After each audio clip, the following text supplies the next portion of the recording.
I want to talk about a couple innovations that I've come up with, and I'm sure I'm probably not the only one doing it. It's just something I came up with on my own. I don't recall ever seeing pictures or descriptions of this being done by anyone else. But we're all human. We all think these things out. So what I've got is how I am able to maintain the arch on a back. Now we've seen that I have to arch the sides to accept an arched back. But the other part is, in order to keep flat spots from occurring in the back itself, it's more than just that arch. That's the huge part of it. But the normal way of, for example, reinforcing the joint on the back is to use little cross-grained strips of wood, usually taken from the top, and gluing them along the joint. And that's fine, except that actually creates a humidity problem, because the differential shrinkage of the top, the back, and the strip is a problem. And it also doesn't give any strength at all to the back in terms of the arch.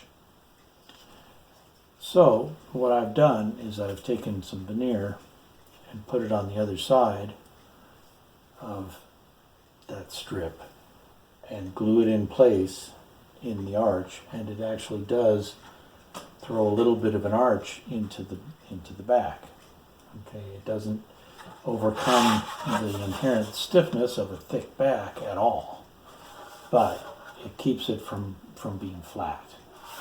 Okay, so in order to maintain that arch, that strip has to be continuous. It can't be cut and the braces slotted in there, because then you lose it completely.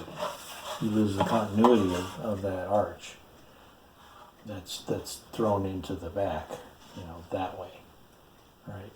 So what I've come up with is putting bridges in the braces. Now,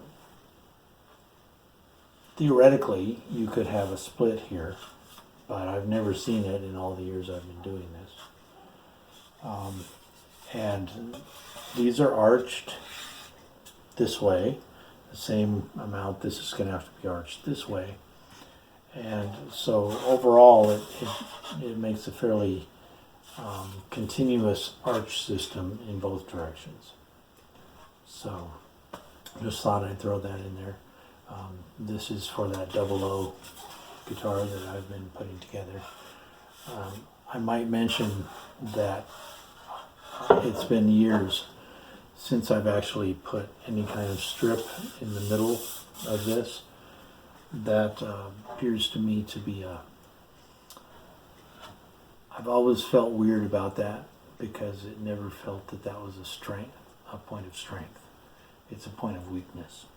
If you hollow that out, put a different piece of wood in there, and some inlay, some purfling, it messes with the coherence of that joint. And this little bit of wood across here doesn't change that.